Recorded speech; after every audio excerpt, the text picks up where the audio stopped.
Hello and welcome to On the Rise with the latest CanMNT news from today in a action-packed day of Canadian football, where we saw Ike Ugbo take to the pitch for Cardiff City, the biggest side within Wales, as they took against Leeds United, where Ike Ugbo managed a debut goal and an assist in a very impressive performance. But as well, seeing the likes of Daniel Jebbison, a highly sought-after Canadian dual national, have some transfer rumors around him today, seeing that he might be just moving to a Premier League giant. And even some Canadian action in the Swiss Super League, as we saw two Canadians go head to head and go the full length in Liam Millar and Theo Corbeanu in a brilliant matchup in Switzerland. As well, Tajon Buchanan lining up at right back for Club Brugge once again, and even some more action in Spain for Cyle Larin, who even got to wear his new club's badge in RCD Mallorca. So much action, and we're going to drive straight into it and break all the news down from today, guys. But starting off in the championship, where Ike Ugbo saw the pitch for his first time for Cardiff City. Of course, preseason aside, this is the real deal. Lining up for the biggest side in Wales and arguably one of the biggest sides in England in Leeds United. Albeit that in a championship, Leeds United are the bigger sides within England. Of course, the history of football, Leeds are massive. Of course, Ike Ugbo, Cardiff City went away to Ellen Road, one of the biggest atmospheres in world football in England, and they managed to come away with a point, albeit up 2-0 early on through a Ike Ugbo goal and an assist. Still managing a point at Ellen Road is impressive, as Ike Ugbo absolutely tore through the Leeds United backline. Even though they were very helpful with that Leeds United backline was horrendous today. Whether they were all over the place, giving away chances, being out of position, Leeds United's backline was terrible. But Ike Ugbo and Cardiff City were able to slice through it like butter, and it was beautiful. Ike Ugbo, of course, getting that little tap-off pass and assist for Josh Baller in the 23rd minute, and it was amazing to get that for Ike Ugbo, an early goal contribution into his Cardiff City career. But then, just 16 minutes later, in the 39th minute, Ike Ugbo made a beautiful run to the back post, where he was able to finish a ball that came sliding across the back door, and he was able to tap it in and slide it in for his first ever Cardiff City goal, landing a debut goal and an assist in his first performance in the championship for a side like Cardiff City, playing with a player like Aaron Ramsey against a club like Leeds United at Ellen Road. It is impressive. You can say everything about Leeds United's backline being horrendous, not being up to it today, and it would look very shocking, albeit yes, you can bring that up. But for me, it doesn't matter. You're at Ellen Road, you're against one of the biggest clubs in England, arguably, and the biggest club who will probably win the championship, in my opinion, when they get everything figured out. I think that is incredible for Ike Ugbo. Having that kind of confidence, go to a side like Leeds United, go away to Ellen Road in your first ever performance for this club in the championship, that is extremely incredible, and big up to Ike Ugbo. That is a huge confidence booster for him early on in his Cardiff City career. I knew this was going to be a huge move. I knew this was going to be the right fit for him. I talked about it in my big in-depth transfer video on how he'll fit into Cardiff City, and it's looking very good already. The 24-year-old Canadian, the striker, the center forward, the number 9, looked very good in a side who was crying out for goals last year. And through 78 minutes, he looked very good, getting a 7.8 match rating on FootMob, having a goal, assist, 2 total shots, racking up a XG of 0.98. He finished his dinner. 27 touches. Ike Ugbo was class. Also defensively, having 3 clearances, a headed clearance, 1 recovery. He worked his socks off. Big up to Ike Ugbo. It was a massive debut. A huge match for him. Especially, like I say, guys, away at Ellen Road, don't underestimate that. That is a huge performance. I don't care whether they let that 2-0 slip. Ike Ugbo just earned himself a heck of a lot of confidence in his first match as his debut at Ellen Road. If I was at home, that's a different story, guys. That's still a great goal. That's still a great debut. But away at Ellen Road, you got to look at how that's going to affect Ike Ugbo's confidence. That is a massive way to kick off your Cardiff City career. You can talk about playing at some of the biggest stadiums, playing at some of the biggest atmospheres, but within world of football, playing away at Ellen Road, playing at that kind of atmosphere, albeit Leeds aren't the same team they once were last year, this is still an incredible feat for Ike Ugbo, and a man who was lacking confidence massively in the past year just got that confidence back. And I'm very excited to see what he can do moving on to the next couple of weeks and carrying that with him going on forward into the championship season. But Ike Ugbo had an amazing debut. There were also a lot of other Canadians at play this day in Canadian soccer, as we saw a matchup in the Swiss Super League, guys, between Grasshoppers, Theo Corbeanu's side, and Liam Millar, FC Basel, where Theo Corbeanu's side rose victorious with a 3-1 victory that saw Theo absolutely play his socks off, having an 8.3 match rating and earning himself an assist, having his third assist in 3 matches and 3 starts. Theo Corbeanu is off to a flyer for Grasshoppers. And for me, if he doesn't start to get called up consistently for the Canadian men's national team, I'm going to be puzzled out of my mind. This has been absolutely brilliant what he's been able to do week in and week out for Grasshoppers. His contributions off the ball, working his socks off defensively, helping out back. The last 90 minutes in extra time, Liam Millar switched over to play on Theo's side, tacking down that wing, and Theo had a crunching challenge, won the ball back, calmed things down, and proceeded to win the game for Grasshoppers, albeit Grasshoppers did win this match 3-1. Theo Corbeanu managed an assist again, having his third in as many games, in as many starts, where Grasshoppers are flying this season, and Theo has been a huge part of that, going the distance, going 90 minutes, as Liam Millar did as well, but Theo managed an 8.3 match rating, played 90 minutes, having an assist off a corner, with 62 touches, 5 for 7 successful dribbles, which is very good. But also, this is one thing I really want to look at. His recoveries, 7. Showing his work rate defensively to come back and help down that wing. Showing a defensive work rate would be massive, especially in a Canadian side where it is very heavily looked at. John Herdman always wants his players, his wingers especially in a 3-5-2 or a 5-3-2, however we line up on the day. It's looking like Herdman wants to switch into that 3-5-2 system, having the 3 central midfielders with your 2 wingers or wing backs, and your 2 forwards, your 2 number 9s in Cyle Larin and Jonathan David. Having those wingers track back so well is huge, and the fact that Theo is showing that week in and week out with Grasshoppers is huge, and the way he's been playing has been unbelievable. He has been absolutely monstrous for this Grasshoppers side and for their integral start to this season for this Swiss side, as now they currently sit in 6th place, having a win and a draw and a loss. But a win, of course, brings them all the way to the top of the table with the giants of FC Zurich and Young Boys. But having a huge win like that over FC Basel is massive. One of the bigger sides within Switzerland, of course, arguably the biggest up there with Young Boys. That's a huge win and a huge confidence booster for this side away from home at Basel. Amazing win for Grasshoppers. But you got to look on the other side of the pitch. Liam Millar also played for the likes of FC Basel, arguably their second best player in the day, behind their midfielder and Schmidt. Liam Millar managed himself a 7.3 rating, but you can't just go off rating. Liam Millar during the entirety of this match looked phenomenal. He looked very good, very exciting, very talented winger, but also very versatile. Played this whole match really on the right hand side, really dominating this match and also being very versatile.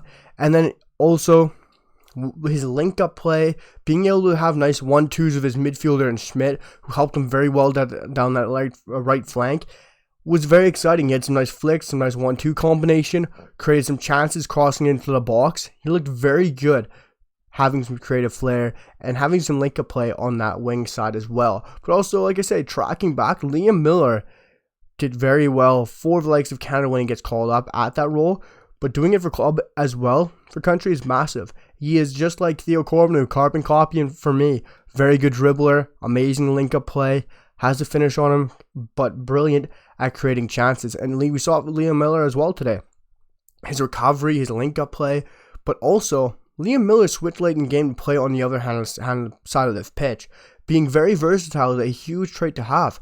And the fact that a manager in FC Basel's manager is confident enough to take off his other sided winger, bring on another winger, and move Liam Millar over there is huge. It shows the confidence that he has this season. And it's amazing to see Liam Millar get so many consecutive starts, finally be backed by the manager. It felt so long last year, that interchanging of managers, not being consistently played where he should have, being played at wing back, being played all over the place. Now Liam Millar is finally consistently picking up performances and picking up very good performances, improving himself. Yes, you can take a look at the match, see a 7.3. He's the only player in his team outside of Schmidt and Berger. There are two midfielders to have a good game, a above 7 match rating. Yes, you could see that and say, it's not a bad performance, it's just an average performance. But for me, watching that game of OneFootball between Grasshoppers and FC Basel, it's not just what stats show you, it's what you see in the match. And Liam Millar truly showed that today, and it was extremely exciting to see what Liam Millar brought to FC Basel. And for me, it wasn't just a difference between Theo Corbeanu and, oh, I love him, I love Liam Millar. These two need to be consistently called up to the national side. I don't care whether we're playing a 3-5-2, a 4-3-3, a 4-4-2. These players are both very versatile. They bring a side that Canada doesn't have outside of Alphonso Davies and Tajon Buchanan. We don't have those exciting dribblers. I know Richie Larin can do it as well, but he's not playing in a top league anymore, like the likes of Liam Millar and Theo Corbeanu are for me. Playing in Europe with sides like FC Basel, Grasshoppers, they might not be the best sides. Liam Millar is playing for one of the better sides. We're playing against sides like FC Zurich, Young Boys, Basel, playing in Europe. It's huge. It really is. And having the ability that Liam Millar and Theo Corbeanu both have, they both have it for me. It's that exciting dribbling ability. When they get the ball, they're always looking forward to take their man on 1v1, beat their man. If they can't, they maybe make a little dribble, a nice little turn, and they play their midfielder in. Or they're looking to keep their head up and maybe play that ball into the box. That's what Canada always seems to be lacking off the bench. When Alphonso gets tired or when Tajon gets tired, we're lacking that player with that elite dribbling ability who always looking forward to take that man on. And if these two don't get consistently called up, especially if we don't land Luka Kolyosho, these two have to be consistently called up to the national side. It only makes sense for me. I'd love to hear what you guys have to say about their performances and if you guys think they have to be called to the national team as well. Because I think it's really important and I think it's a huge thing for a national side to be doing. Bringing in Liam Millar and Theo consistently. Both young, talented, exciting wingers always looking to play the ball forward. But outside of those two, there was many more matchups. 4 more Canadians took to the pitch. Tajon Buchanan, Cyle Larin, Jaden Nelson, and outside of that, heading back to England in Tom McGill. Tom McGill I quickly want to talk about. For me, he's a very exciting, young, talented Canadian goalkeeper. I'm very glad that we landed him a dual national. I really did not want to miss out. A goalie that is really right now currently the second, third, potentially 4th string at Brighton. He was when Robert Sanchez was there before he left Chelsea. But now, even Van Bergen, the likes of Steele still there. Steele has been getting more starts in preseason and chances than Tom McGill has been gotten. And that scares me. I really like Tom McGill. He's a young, exciting goalkeeper. I like what I see from him. I think he needs a loan to the Championship, a loan to League One, play in a top level, consistently start, and get minutes under his belt. He's a young GK. GKs don't flourish until they're 25, 26, 27, hit their prime. Even in 30 years old, they've hit their prime in their pomp. And for me, it's even with the likes of Robert Sanchez leaving, Steele's been getting more minutes in preseason than Tom McGill did. Tom McGill was available off the bench today, but didn't feature against the rival Vallecano between Brighton and Hove Albion in their 1-1 draw. And for me, Tom McGill, young, exciting, talented GK, find himself alone to Championship, find himself alone to League One, and get a starting role. Because right now he's behind Steele and Van Bergen, and I don't see him overtaking them right at the moment. And first team minutes is the best thing for a young goalkeeper, and I'd love to see him move. It's very concerning he didn't get any starts or much minutes in preseason, but a move, it's what's best for Tom McGill. And I want to stay within England right now and talk about a transfer rumor. This is very exciting, as of course a highly sought after dual national for Canada in Daniel Jebbison. Daniel Jebbison, of course, Sheffield United striker, a very young, talented player, is wanted by Everton. As it's come out from the Bladesman on Twitter, and it's come out through Reluctant Nico, and it's all been reported this morning. Everton are ready to make a move for Daniel Jebbison. United would accept an offer if the fee is right, as the player is in the last year of his contract. The Blades may also be open to exchanging players. And this is very interesting because for me, Everton up top are lacking a lot. Of course, they're going to lose Demarai Gray, who is reluctant to stay and is ready to move on to Fulham. And of course, that's not Daniel Jebbison's position. Daniel Jebbison's position, if he chooses to move to Everton or if they get the right fee, his current, of course, competition is the likes of Dominic Calvert-Lewin, Neil Maupay are the two up top. And of course, Sean Dyche plays a very variety of formations, whether it's a 4-4-2 block or a 3 in the back with a solid defensive structure. It's very interesting to see what Sean Dyche will line up with, but only having two strikers in Dominic Calvert-Lewin and Neil Maupay, it's very risky. We know how injury-prone Dominic Calvert-Lewin is. DCL usually goes down with a major injury, depending on when this season is, whether it's at ACL. You never know with Dominic Calvert-Lewin, but you can almost guarantee he'll be injured for some amount of time within the season. So, do I think Daniel Jebbison moving to Everton is the right move? I think it's very exciting. Moving to a club that is probably one of the biggest in England, likes of Everton, Leeds, Arsenal, Liverpool, Man United, huge clubs, massive clubs. You walk into Everton, you carry a huge weight on your shoulders. And I think he is ready for a move. You saw how good he was with England in his youth side. He didn't get much minutes, but when he plays Sheffield United, he's very exciting. He's a young talent.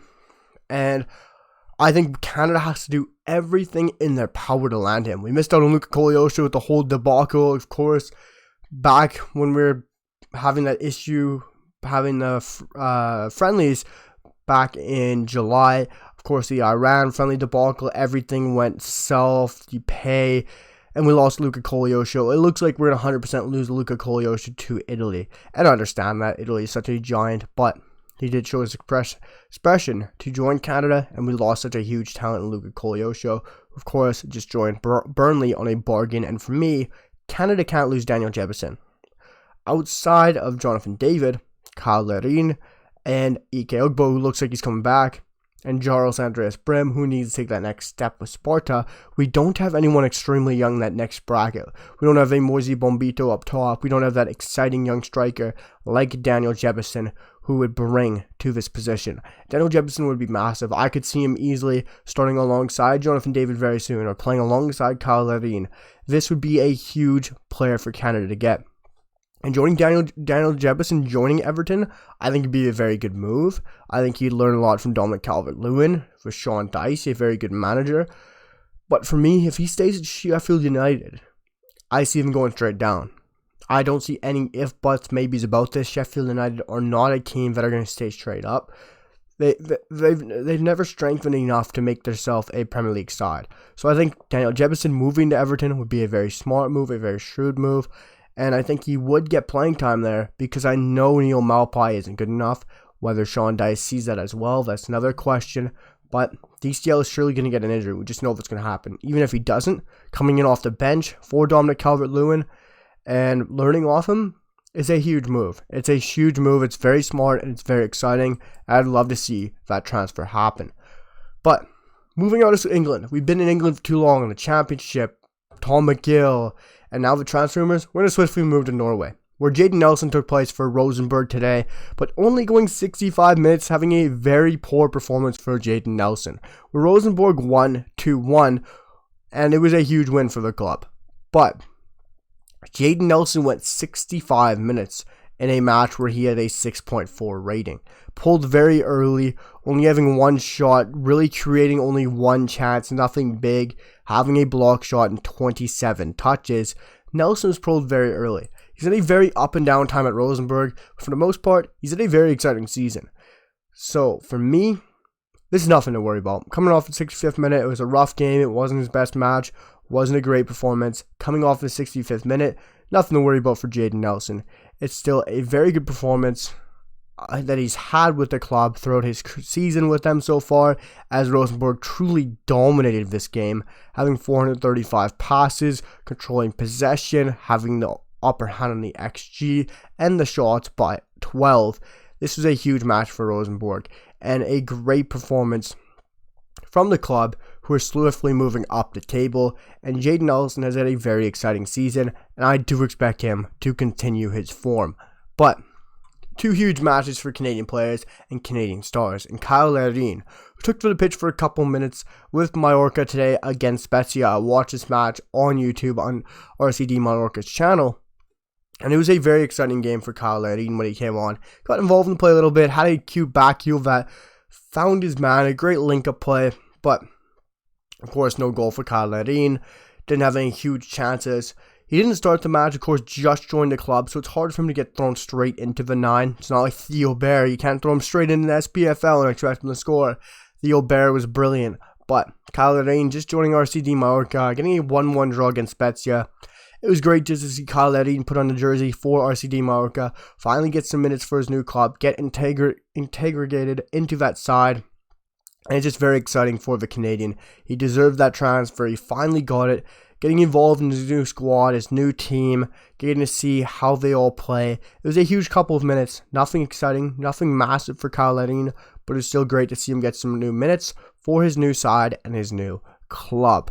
But moving on to arguably the second most exciting match for a Canadian, as Tajon Buchanan again lined up for Club Brugge at right back. I really arguably think he is a right midfielder, a right winger, but for me, everyone seems to think he's a right wing back or right back. Every club he's been at, every manager that's had him at Club Brugge seems reluctant to play him any further up the pitch, and today we saw once again Tajon Buchanan lined up at right back, not even right wing back. He finished the match on a 7.7 match rating on FootMob, and Club Brugge truly dominated this match against Westerlo, and this was huge. Having 20 shots, 7 big chances, and 3.3 XG and 59% possession. It was a huge away performance for Club Brugge, and they utterly dominated this match. And they deserved the win. They truly did. And it was a massive match for the club. But seeing Tajon Buchanan at right back again for Club Brugge, it's very interesting. It shows that a lot of clubs and a lot of managers see him as a right back or a right wing back. But at least this match, he had a more productive game, getting forward. And it wasn't just his ability going forward. Because going forward today, it wasn't that great. Having 0 for 4 successful dribbles, which you never hear about Tajon Buchanan. Having 1 for 3 accurate crosses, 0 for 4 accurate long balls. It was a poor performance for Tajon Buchanan going forward. But defensively, he was a rock. 2 clearances, 3 for 3 tackles, 2 headed clearances, 10 recoveries, and 1 for 2 aerial duels, and even 2 fouls, That's the Tajon Buchanan we know and love. Having that recoveries and that recovery pace is amazing from Tajon Buchanan. And he is such an exciting player, but the fact that he's bringing in that defensive style part of his game, and he was on lock today, adding that to his attacking style, if Canada can play him on one wing, and like Davies on the other, if the midfield 3 of Ismail Kone, Eustáquio, and Osorio, or whoever else we want to fit in there alongside them, maybe Victor Latorre, this could become a very dangerous Canadian side. If Tajon Buchanan adds a defensive ability in, this is huge. Great game for Tajon Buchanan and Club Brugge. It was a huge away win and performance with the club winning 1-0 over Westerlo, and that was a huge match as Hans van Aken, of course, got the man of the match with a 9.0 match rating, the captain, the man himself. It was a great match for Club Brugge and Tajon Buchanan. But guys, that was all the Canadian action today. Of course, we have Liam Millar taking the pitch tonight against FC Dallas, as we have another Canadian matchup. And Liam Millar and Liam Fraser, who of course probably won't be taking the pitch tonight, but it's great to see 2 Canadians clashing in the MLS. And this is going to be, guys, a daily upload where we're going to be talking about everything involving Canadian men's national team news and everything that happens during the day of Canadian men's national team. Probably be a 5:30, even 6 o'clock upload every night, rounding up everything going on within the world of Canadian soccer, whether it's abroad, transfer news, everything going on in the matches.